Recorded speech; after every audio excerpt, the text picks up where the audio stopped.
On this episode of the Motor City Hypnotist Podcast, we're going to talk about procrastination. Ooh. I was going to put that off till next week, but but why wait? But I'm bummed. We'll be right there. Get ready for the Motor City Hypnotist, David R. Wright, originating from the suburbs of Detroit, Michigan. He has hypnotized thousands of people from all over the United States. David R. Wright has been featured on news outlets all across the country and is the clinical director of an outpatient mental health and hypnosis clinic located just south of Detroit, where he helps people daily using the power of hypnosis.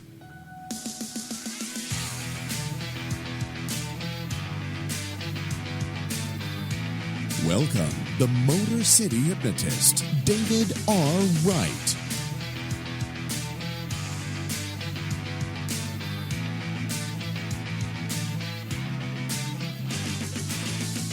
What is going on, people? It is David Wright. We are here with another episode of the Motor City Hypnotist Podcast. Thanks for being here. Thanks for listening in. Those of you who are live on Facebook, thanks for watching there as well. Yeah, absolutely. It's kind of fun. I popped into to Matt's other podcast, Animal Talk? Animal Talk. Yeah, Animal Talk. Yes, Animal Talk yesterday. Long story short, my dog bit me a couple weeks ago. I told Matt this story, and it was my fault. I challenged him when I should not have. And But he's guarding paper, tissue paper, paper towel. It's tissue and paper towel. Everything else, I mean, you could take food right out of his mouth, and he's totally cool with it. It's just these certain things he gets fixed on. Mm-hmm. And those of you who know me and have met my dog Pippin, you would think, no way. I'm like, oh no, he turns into a different dog. Like he turns evil when he gets a tissue or paper towel. He's an 8-year-old golden doodle, right? Yeah, he is. I'm sure he's a beautiful dog. Oh no, he's very cute. Yeah. But all dogs have a little bit of quirkiness to them. There's just flipping his mind. What the fuck are you doing? That's what I say to him. It's my paper. So anyway, I reason I brought that up is because I was watching you guys live on Facebook when I had a little break yesterday evening. And so those of you watching live on Facebook, I appreciate it. Thanks for tuning in. We are here at the Northville Podcast Detroit Northville Studios. Yes. We're still in Northville, right? We are still in Northville. Right. I made it. At least for right now, because it's kind of nasty out there too. So it was a little challenging to get in today, but it kind of cleared up actually the closer I got here, which is good. That's the way it's supposed to work. Yeah.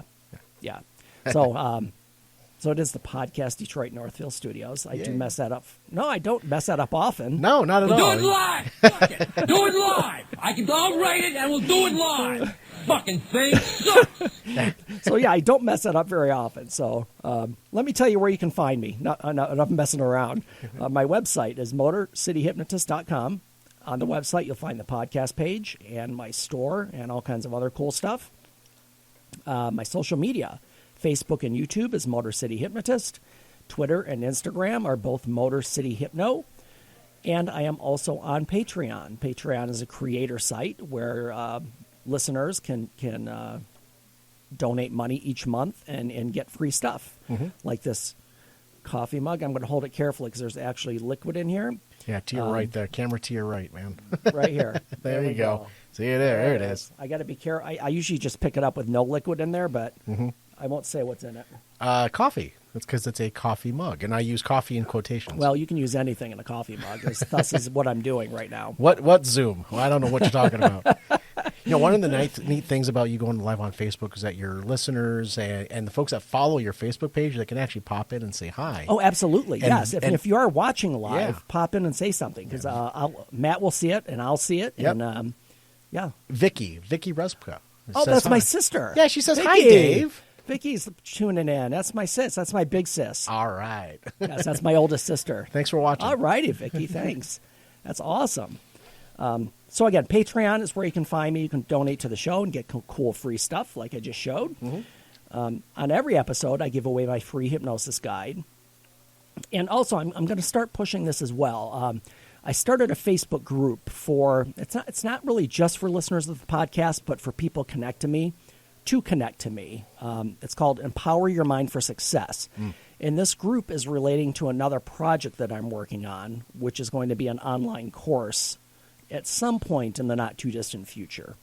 So if you're interested in that, I'll leave the link to that group as well. And on that group, we just provide information related to empowering your mind for success. Maybe you're a small business owner. Maybe you're like my buddy Don, who was on a few episodes ago and is just kind of tired of the corporate gig, and you just really have a passion for something. Maybe you want to start your own online course or something that you're really passionate about. And his passion was tequila. It was tequila, yes. And is tequila. It is tequila. and I watched he had a live, he did a Facebook Live yesterday and just checked in with him. So they're just expanding into Florida now too, even. So they're doing very well. So yeah, go back and listen to that one. That one's easy to find. Just look for the tequila in the title of the episode, and you'll see my interview with my buddy Don. And the other thing that I'm going to give away is a free Hypnosis for Confidence MP3. And you'll find that in the show notes as well. So this episode of the Motor City Hypnotist Podcast is brought to you by Banner Season. Online marketing is saturated, and people rarely open their emails. Are you in sales, or does your business market to customers? How do you connect with family, friends, and clients? Banner Season takes your marketing into the real world by delivering kindness and thoughtfulness directly to your clients physically. Imagine the excitement of your family, friends, and customers as they receive personalized cards and gifts in their mailboxes. Go to bannerseason.com/fantastic and begin today to express kindness and make connections with others. Again, that's bannerseason.com/fantastic. Take a look there. It's a really cool program. I have some automated birthdays set up so that stuff just gets sent automatically. I set it up at one time, and my list gets a card and a little gift, and it's kind of automatic. It's kind of nice because sometimes I'm not very good. Well, I wouldn't say I'm not bad with dates, but sometimes you get busy and things overwhelm you. And so take a look. That's a pretty cool thing, and that will be in the notes also. It is time for our winner of the week. Oh, right.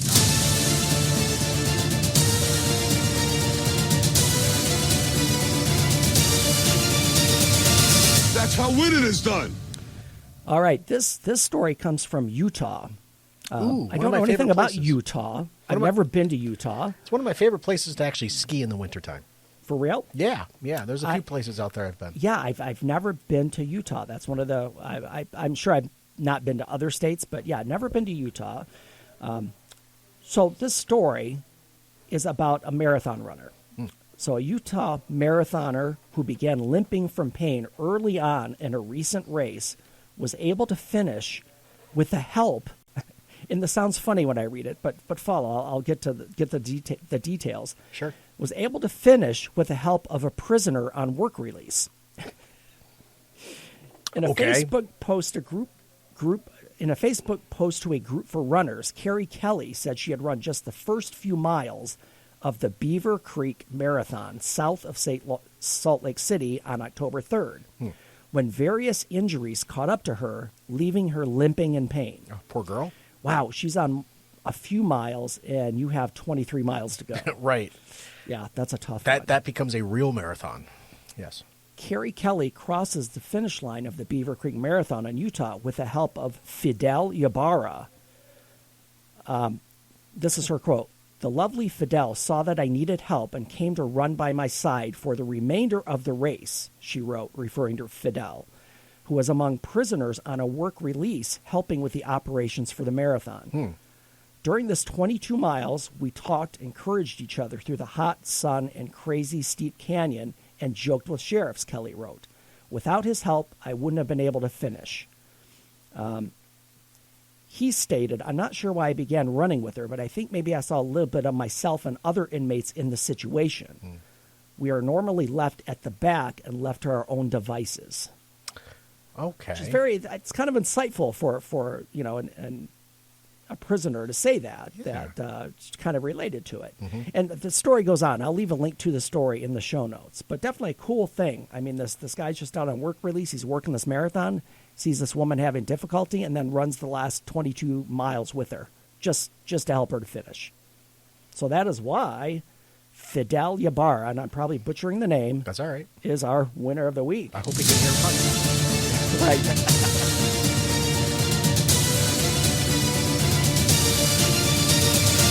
That's how winning is done. Dave, let me ask you the question. Yes. Have you ever ran a 5K or trained for anything like a long race? In my younger days, I never did anything over a 5K. I ran cross country in high school, and I ran a little bit after that, but I never, as an adult, I never really took it up. Okay. So no, I know it's a grueling training to train for a marathon. It is. What are you waiting for? I'm procrastinating. Oh, There we go. Great segue, Matt. It's pretty cool, I guess. right? Great segue. So we are talking about procrastination today, and Matt had a great lead-in with that. Procrastination, and this relates a lot to the couple of episodes we did not far back regarding motivation. So procrastination, we all kind of know what it is, and I guess the written definition is the trouble persuading yourself to do the things you should do or would like to do. And either one, things you'd like to do or things that you should do.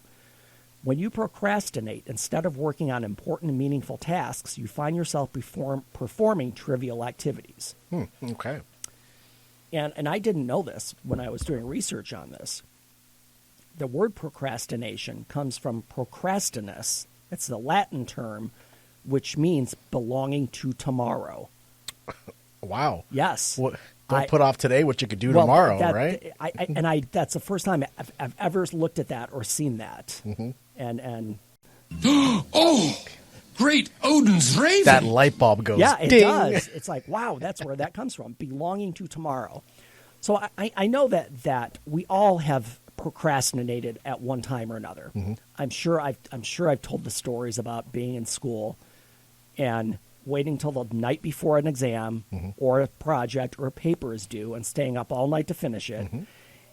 That I don't know if that's a rite of passage. It's not the ideal way to do it, but I found myself in that situation many times. Well, who hasn't? Well, and I guess that's the thing that you have to look at, is that when you find yourself in a situation like that, you're being forced to do the thing that you should do because you're out of time. Right. And because you procrastinated, there's a line that you reach where now you don't have a choice anymore. It has to be done. Correct. And in that, I think it was back in the motivation shows that we did a while back, there was this whole cycle from James Clear, the author, and I don't have his notes in front of me, but it just came to my mind. No, yeah, it was James Clear, but he referenced the Goldilocks principle. And that's the principle that you do something. No, I'm sorry. I'm off on that. I don't have those notes in front of me, but it was James Clear's vision or his theory that you do something when the pain of not doing it becomes greater than the pain of doing it. And follow what I'm saying there. When you procrastinate, like for me, the example would be waiting till the last night to study for a final exam.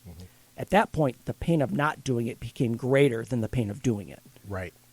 Because I had it forced me into that. So procrastination does a lot of things. One, it causes you stress and anxiety. Right. Because these things just unwarranted stress and anxiety. Absolutely, because you're putting yourself in the situation. And good for you. But you're putting yourself in that bad situation. And I have clients all the time that say, yeah, I know I should do this, but I can't, I don't feel motivated, or, it's easy to rationalize it, why we don't do things when we're supposed to do them. Fair. So the question becomes up, why fight procrastination? And I'm going to give you some good reasons of why. Okay? Here's a quote, and it's from, and I, honestly, when I pulled this quote, I was going to look up the person, Seneca. I don't know if that's a philosopher. I don't know. But the quote is, while we waste our time hesitating and postponing, life is slipping away. So that's a pretty strong quote. And I apologize. I should have looked that up. That was one of the things I was going to do. Is that Seneca? Seneca. Seneca the Younger. Oh, okay. Yeah, also known as Seneca the Younger, was a Hispano-Roman Stoic philosopher. Statesman, dramatist, and in one work, satirist. There we go. Yeah, satirist, yeah. So that statement, while we waste our time hesitating and postponing, life is slipping away. And think about all of the things that you've put off, and it becomes, and typically when we procrastinate and put things off till the last minute, I would say a majority of the times it doesn't work quite the way we want it to. It might be done. I'll go back to my example from college. I could wait till the night before to do a paper. I'm probably not going to get a great grade on it because I haven't spent the time to make it good. I'm doing it now just to get it done. Right. Which is not the ideal way to do anything. So recent studies have shown that people regret more the things they haven't done than the things they have done. And think about that statement again. A lot of this sounds like backwards or counterintuitive, but it says people regret more the things they haven't done than the things they have done. In addition, feelings of regret and guilt resulting from missed opportunities tend to stay with people much longer. I'm going to go back and reference my buddy Don since he was on. And I know I'm using him for a lot of examples, but his story is kind of an inspiration to me, and it should be to a lot of others. He could have stayed in that corporate world being miserable. He could have just put that off and said, someday I'm going to do this, and procrastinated and just waited and waited. But what if his opportunity wasn't there when he decided to do it? What if it didn't work? What if 20 years from now he hasn't done it and said, you know what, I regret not doing this back when I wanted to, or back when I should have. Right. So that it leads to feelings of regret and guilt, and this is what gives people dealing with anxiety and stress. This can lead to those things. Now, I'm not saying if you procrastinate, you have to suffer from these things, but it's a common result of procrastination. True. Or they kind of go together. That's a better way to put it. They kind of feed off of each other. So when you procrastinate, you waste time that you could be investing in something meaningful. So the question is, why do people procrastinate? We know if we want to do something or something has to be done, it would be better if we do it when it's supposed to be done and not at the last second. So a lot of people will come to me, especially clients, and they'll say to me, you know what, I wish I had more willpower. I wish I had more motivation to do it, but I just don't feel it. And I don't think it's willpower. I think this comes back to habits. And we talk a lot about habits and thinking on this show. And when you get into this habit of procrastination, that just becomes the way you do things. It becomes your that's just what's wired in your mind. That becomes your cadence almost. Yes, yeah. That's just what happens. This is a mess. Yeah, it could be a mess because that's just how you think. So a lot of the things now look at specifics to look at that may prevent you or may cause you to procrastinate and prevent you from doing things when they should. Decision paralysis is a big one. The fear of making a wrong decision or the fear of doing something wrong. So one of the big, I think, the one of the big draws, or one of the big, I don't want to say fantasy, but one of the big things that people want to achieve is freedom. And when I say freedom, I mean like the freedom to do the things they want to do and have the money they want to have and being able to travel if they want to travel. Freedom. I don't think I have any Braveheart. But that's the thing, you work so hard to have everything in front of you that you know you're going to need. But what do you need to do to make that happen, right? So you have projects that you want to do, whether it be crafts or job or career. You have things that you want to do, but you get to that point where I'm not going to be able to get it done. Yes, and that just kind of just weighs you down. That's kind of like once you feel overwhelmed, then you just shut down. Right. And then it doesn't get done, and you're in the exact same spot you were. I say this to clients all the time. Unless you make a change, unless you do something different, nothing is going to change. You know what? Open a podcast studio. Yeah, exactly. Or start a podcast. Yeah. Or something. Yeah. Change it up. Can I try it really quick? Yeah, try it really quick. Yeah. And this goes back to this whole decision paralysis thing, that if you're afraid of doing something wrong, and I'll use something like, doing a podcast. Mm-hmm. I mean, worst thing I could do is it sucks and nobody listens. That's the worst case scenario. It is the worst case scenario, Yeah. but you're not failing. Right. But if I did, that's it. Okay, that didn't work. It's Right. it doesn't set me back necessarily. Now, I know I'm not talking about financial investments and things like that. That could adversely affect you. I'm just talking about being able to take steps to make it self-improvement. Almost mentally set Mentally, you back. yes, growing mentally. Mm-hmm. Now, the perception is that with freedom comes happiness. Now, this is kind of and follow me on this, that's kind of a fine line, because I think with more freedom, you lose structure of having to do things. Ooh, okay. So let's say you are free, and I use this example for kids, because when you're a kid, let's be honest, you don't know much when you're, I don't know, 7, 8, 9, 10. I thought I knew a lot when I was 7, 8. Of course, yeah. I ain't listening to you no more. But at that age, you think to yourself, "Well, I wish I didn't have school. I wish I didn't have rules. I wish I didn't have a bedtime." Mm-hmm. And they think that having no structure and no rules, they would be happier. In fact, it's just the opposite, because I see teenagers, children, adults even, that if they don't have that built-in structure, they find themselves directionless, and they don't feel like they have a purpose, and they don't feel like they're accomplishing anything. Wow. So that all kind of plays into this decision paralysis, the fear of doing something or not having the right structure to set up for yourself to do something. Fair. Yeah. So we need to set values as far as whatever our values are. You need to set visions. You need to set positive habits. And we've talked about that in the show numerous times. It's retraining your brain to make more positive decisions, whether that be self-improvement, whether that be learning, whether it could be 100 things. Right. I'd almost say goals. You want to set yourself mini goals. So you start hitting that mini goal, and then you reach it, and then it's going to be a lot easier mentally. You set yourself up for success because you're hitting that goal that you set for yourself. Absolutely. The second thing on the list as far as why people procrastinate is they ignore the value of time. This gets into a little philosophical area, but it works. You have a finite number of seconds on this earth. Yeah. And think about that. Every second that goes by is gone. And you don't know how many. It's not coming back. You don't know how many seconds you have left. Exactly. Either. And I don't want to be morbid or be negative on this, but you're right. You don't know. I had an old friend of mine that I knew from way back, and she ended up getting, I know it was cancer. I can't remember if it was colon or if it was something.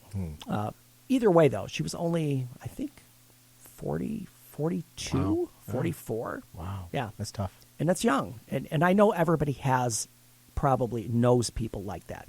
So I don't want to focus on that, the negative part of death in limited time. But this is a fact that we have to look at. There's only a finite amount of time that you have, and how are you going to use it? Right. And if nothing else, that should motivate you to say you don't know how much time, as Matt said. You don't know how much time there is. And putting that as a motivator for you is going to help. Another reason is what people call the lack of self-discipline. Now that one's kind of a gray one to me, because that would kind of fall into the motivation area for me, but it's self-discipline is setting up structure that you will follow. So it's not just saying, and I've used this example before, I'm going to work out someday. I feel like that'd be healthy for me. Okay. Just one day? Yeah. When? I'm going to work out one day. Okay. Or someday. Okay. Here's a better statement. I need to work out. Prove it. Okay. So what I need to do is say, everybody has a phone. People here, you can see it. Put a date in a calendar and say, this is the day. This day at 9 a.m. on my calendar, is when I start. Nothing's going to stop me. That's and that's what you stay with is that date. So some types of motivation and goal setting, sometimes they don't work. We've all heard of the carrot stick, chasing the carrot. Oh, yeah. Companies use this technique. Yes, they do. All the time. Here's your carrot. Here's your raise. Right. Here's your promotion. Oh, look, you get an incentive. Here's your 401k. Here's your company reward or award. Hey, here's a Fitbit. Wear it and see what happens. Get an Apple Watch. Good for you. Get a Google Watch. Hey. Right. And then the next day. Clean out your desk. You're gone. Yeah. Yep. But this carrot and the stick thing, it doesn't work because the whole concept of this is that you're always chasing, that you never get what you're shooting for. Fair. Very. And if sometimes you get the carrot, then another one is put out there. Yeah. Yeah. It's sometimes that what we call extrinsic motivation, being motivated by things outside of yourself. Okay. Again, rewards, awards. Goal-based motivation. Again, setting goals is important. It's something that you need to achieve if you set them. When you reach a goal, like say you set a goal to say, okay, let's say a marathon. Yeah. That's a good one. We brought that up earlier, Matt. Yeah. Let's say my goal is to run a marathon. I work for 6-8 months, run the marathon. And when you reach that goal and you achieve it, you get this one-time release of dopamine that I've done it. Then there's a letdown. Right. What's next? Because you've focused on that one goal. You've done it so many times. And it's what they call, the phenomenon is called the hedonic adaptation. It's what it's explained as is people get accustomed to their accomplished goals. Ah, okay. So it doesn't give you the same high. I mean, I hate to use a drug reference. Well, but when you get dopamine you get immune high. to it. Yeah. It's the your chemicals in your brain that are reacting, Right, and the stimulus that you get from it. Right. And when you consistently reach a goal, it doesn't give you the same satisfaction. Ah, damn it! Yeah. So intrinsic motivation is meaning and vision provide a long-lasting, satisfying motivation. And this is motivation that comes from within, as far as your vision, what's going to make you feel better or recognize yourself as an individual. So I'm just going to read this really quick, just to kind of put it into kind of an understandable statement. When people see the purpose in their actions, particularly when they actually want to perform these actions, it is one of the strongest forms of motivation. It is called the intrinsic journey-based motivation. This type of motivation is based on the concept of having a personal vision. Unlike chasing goals, a personal vision is an expression of something lasting.